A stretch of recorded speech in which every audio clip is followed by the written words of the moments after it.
Where do we go from here? Joining me to discuss, Tony Blair's former spin doctor, staunch Remainer, and editor-at-large of the New European, Alistair Campbell, and also the Eurosceptic Conservative MP, John Redwood, one of the signatories to that letter to the Prime Minister today. To you first, Alistair Campbell, where do we go from here? Do you think Theresa May needs to do something like Mr Redwood is suggesting and say to the EU, you know what, we will go on WTO rules, we'll just walk away? I think if Theresa May were to take that advice, it would be the end of Britain as a serious country and the end of her as a serious politician. And it's just extraordinary. I think it underlines that there is part of the right wing of the Conservative Party that John Redwood represents that actively wants no deal. Why on earth, on the eve of an important moment in the process of negotiation, do you suddenly come out and say the best thing to do is to walk away? And people need to understand what this no deal, it's just two words, but it means higher prices, it means lower growth, it means utter chaos in our customs infrastructure, it probably means a hard border back in Ireland and the peace process under massive pressure. And I'm afraid that Theresa May, sadly, is becoming the seventh successive Conservative leader who's just failed to stand up to these hard right. Ken Clarke, I think it is, who calls them headbangers. John Major had much harsher language for them. But they are putting Britain's future at risk, and what's more, they know it and they don't care. OK. John Redwood, you were shaking your head during that. Do you imagine that Theresa May welcomes your intervention, though? I hope so, because what we said in our letter is that business doesn't like uncertainty. We know we can trade perfectly well under WTO rules and with their modest tariff schedule, because that's how we conduct our trade at the moment with the rest of the world.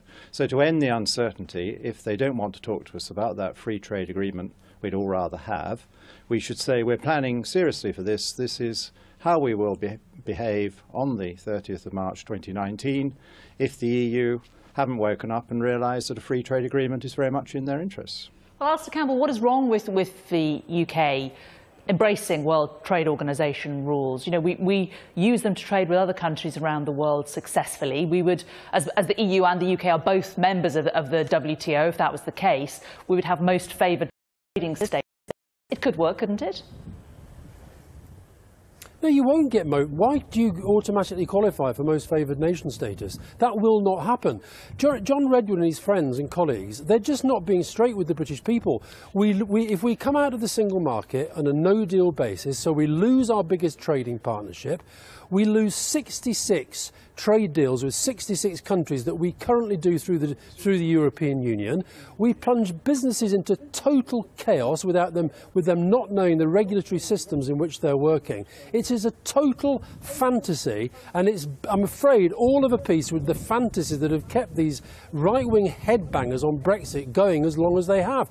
And I was on a programme with John the other day, and he said he made perfectly clear to me he saw this as a gigantic Christmas present and he wanted to take the ribbons off and start playing with the toys. It is the future of our kids and their kids that we're talking about. It would be a catastrophe for Britain if we come out with no deal, and I'm pleased to say it looks like Theresa May is going to completely ignore this total nonsense and get back to the real stuff where things are frankly going badly enough even without this to be thrown into it. I mean, Mr Redwood, you again shaking your head during that, but I mean, how do you know that this will be the situation, as Alistair Campbell says, if we do adopt, you know, the WTO rules surrounding our trade? Who's to say that Europe will give us most favoured status? Who's to say that they won't want massive tariffs on our trade and our services, more importantly?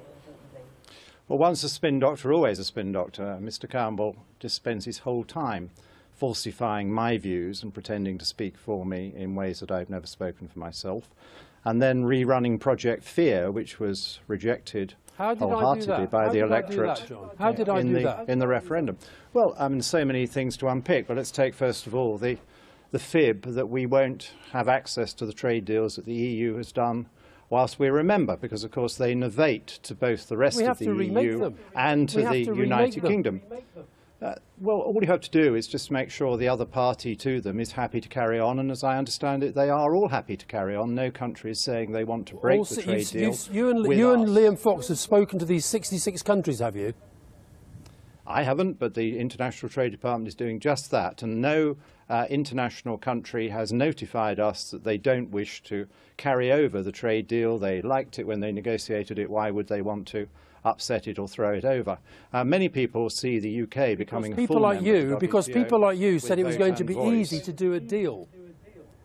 Just don't keep interrupting. I didn't interrupt you when you were giving all this twaddle Well, I'm going out. to challenge So why the don't you listen to nonsense some that of the you talk. facts You talk about the complete position? nonsense. Mr. Campbell, just They're let, not just let facts. him, You're just let talking Mr. complete Redwood nonsense. finish. Sorry. I mean, the Well, I public wish would you media actually- people would not let him get away with it the whole time. We'll give you a chance to have a He go talks back in a complete second. nonsense about the WTO. Yep. Just finish your point, Mr. Redwood, then we're going to go back to Alistair. I think the public would like to hear a little of the factual background that a lot of countries welcome Britain taking up her full vote and voice again. We're still a member of the WTO, and that is what Mr. Fox and his department are doing. And of course, if we go to WTO terms for our trade with the rest of the EU, as we currently enjoy with the rest of the world, there is no way that the EU can have a more damaging relationship with us than they do with the rest of the world. That's one of the fundamental rules of the WTO. Whereas we, of course, out of the EU's control, will be able to make our trade freer with the rest of the world. We can unilaterally remove tariffs on, say, South African oranges or other foodstuffs we want to buy from outside the EU, which will help the shopping basket. So we have a lot of options. I want to get on with making sure we can have more free trade agreements with the non-EU part of the world, which, as the EU itself says, is going to be about 90% of world growth in the years ahead. And above all, I want to spend the 12 billion that we currently send and don't get back to the EU. So I think that would be a very welcome boost to our public services and our economy. I would suggest that bringing up the numbers that are on the side of the red bus when you're talking about sides fibbing might not be the best idea. Alistair Campbell, what did you want to say to him? Well, I just think, honestly, he's living in a fantasy world, and the worst thing about it is I think he knows it. The European Union, let's just wind back a bit to when we had the referendum. John Redwood and all of his friends and cronies and acolytes, they said it was going to be easy to make a deal with the European Union. Now they're actually advocating no deal at all. They said it was going to be easy once we became a third country to make deals with these other countries. We've done nothing on that apart from boost Liam Miles's Air Miles account. We are not. These countries, can you name any of these 66 countries, John, who've said that they are going to, you've just said glibly that they're all going to welcome us being at the WTO. Which of those 66 countries have come out and said they want that to happen in terms of their bilateral trade relations with us? And I honestly think, I'm beginning to feel sorry for Theresa May. It's her own fault in that she's never actually tried to bring the country together around something sensible. But her policy now is being driven by people like this who said they were going to get a deal, said it would be easy to get a deal, and now are actively pushing for no deal at all. Otherwise, why on earth would they be raising it on the day that she goes to a summit where she's trying to do the deal that they claimed a year ago they wanted? Okay, Mr. Redwood, can you name... I really do wish you people would stop them. Mr. Redwood, can you name any countries? Well, there are a lot of countries that want to have more active, freer trade arrangements with us: New Zealand, Australia, Canada, Switzerland. What about within the EU? Singapore. There are all sorts of countries that are welcoming us, returning to the WTO with vote and voice. And I repeat that I know of no country which currently has an agreement with the EU that doesn't want to transfer it to us as well as the rest of the EU. But what about countries? I think Alistair Campbell's point is, what about countries within the EU? The question is whether it will.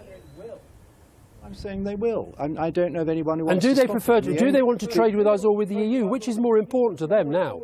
Well, both, and it will transfer to both. They don't have to choose. Why don't you understand the system before you go into a rant like this? The system is set up, believe it or not, Mr. Campbell, to promote freer trade around the world. That is what the WTO is dedicated to. They deeply welcome the UK being a more powerful voice with a vote in the WTO, because, as the Prime Minister has said, we're going to be a powerful voice for free trade around the world. So none of them will impose. Start off by transferring those existing tariffs deals, on British goods, and then we go on to do much better deals elsewhere. And in some cases, I think there'll we be no will tariffs use our on British right goods to unilaterally remove tariffs, to give a better deal to our customers, and to give a better deal to emerging countries. Alistair Campbell, I mean, John Redwood has a point, doesn't he? You know, if a country is buying goods from the EU and buying goods from Britain as part of the EU, it's a good, you know, goods that Britain alone produce. Say, cider from Somerset, they're buying it through the EU at the moment. What's to stop them buying it from the UK later, separately? That it's not going to be in their interests to start seeking out substandard cider in the rest of Europe. But they want Somerset cider. Why wouldn't they buy it from us? No, but you've got the European Union there. We do 45% of our trade with them. They do 10% of their trade with us, okay? And what's more, the markets that we try to replace, they will have 27 countries where they can start to replace those markets. We will be out on our own. Now, people like John Redwood, I just wish they'd be honest about it. They want that. They want us to have nothing to do with them whatsoever. This has been a long-term political project for them. And the idea that we're going to replace these lost markets by doing a bit of business here with South Africa, a bit of business there with New Zealand, we're leaving voluntarily the biggest market in the world, tariff-free, where we've managed to boost our prosperity and help keep peace in Europe over a generation. And John Redwood, for ideological reasons, at any cost, whatever the cost to growth, to jobs, to prices and the rest, he's prepared to put that at risk. Okay, John Redwood, do you think this idea of walking away from talks when we've really just got to the first hurdle, essentially, in some people's eyes, is necessarily a mature way to approach negotiations with the EU nations?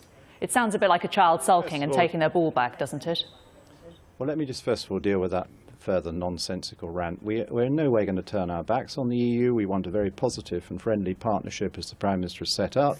It's massively in their interest to carry on tariff-free. If by any chance they opt for rather modest levels of WTO tariff, that's an average of 2.5%. We are 15% more competitive thanks to the strength of the euro against sterling as well as other currencies over the last year. So I can't really see what the damage is that Mr Campbell is suggesting. As to what we're saying today, we're saying that business does worry about the uncertainty. Great news. The plummeting pound has been fantastic news, has it, John? OK, let John Redwood finish. Sorry, about the merit of taking this stance today.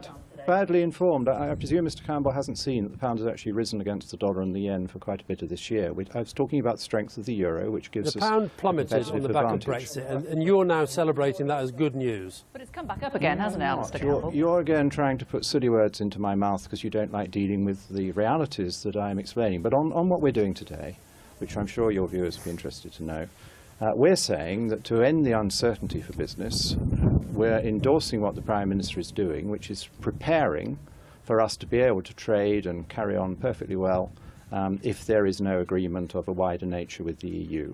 And that is doubly important. One, because we might end up like that, as I always said to people in the referendum campaign. And two, because that is the best way for the EU to see that we have a serious other option. And so why wouldn't they? They want to accelerate talking to us about trade, because as the German leaked paper showed this week, the German government, and I'm sure it's true of some of the other governments as well, are deeply in favour of a free trade agreement with us given their exports.